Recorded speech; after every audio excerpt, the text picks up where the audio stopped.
So without further ado, I'd like to introduce you to your new Prince of Persia. That's him on the right. And his lovely accomplice, Elika. I think it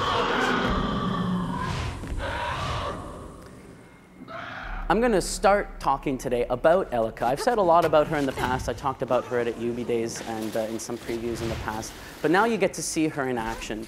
I said that Elika never gets in the way. And you see, she doesn't get in the way. I said she never dies. She never falls behind. You can see she's always on your tail.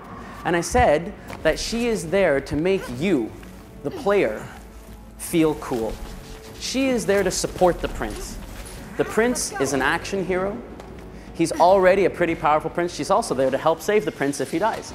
The prince is already a pretty powerful action hero, but by collaborating with Elika, he's able to just go that much further. She saves him if he dies.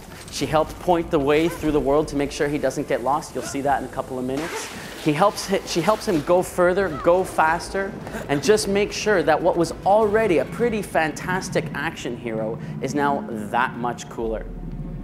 Now, the second thing I'm going to talk about Don't say it's quiet. Don't ever say it's quiet. is our world structure. So Prince of Persia is no longer a linear game.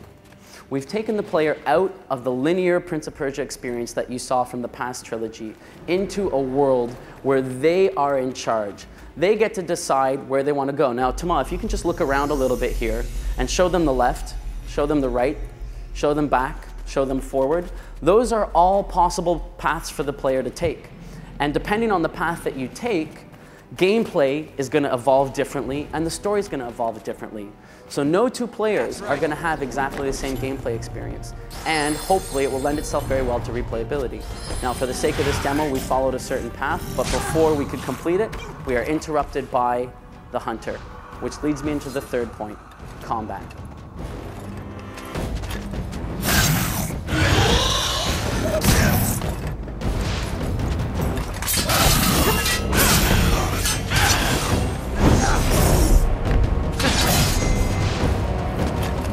As you can see, the combat in Prince of Persia really centers around the idea of a duel. It's you and it's Elika facing off against one enemy who's every bit as strong, every bit as capable as the combined power of you and Elika. It's going to take everything you've got to defeat this guy and every other enemy in the game. We really want you to have that sensation, that sense of urgency that comes from the feeling of a really, really spectacular boss fight. And we want that every single fight in the game. We want the camera really close, so you get those really cool dramatic shots. We want to make sure that you and Elika have the opportunity for some spectacular, collaborative, acrobatic combat against this enemy. And choosing to do this dual-type fight has allowed us to do exactly that. Now, Tama, obviously being the designer of this system, is very good and managed to make short work of our friend the hunter, and he's run away. So we're going to chase after him.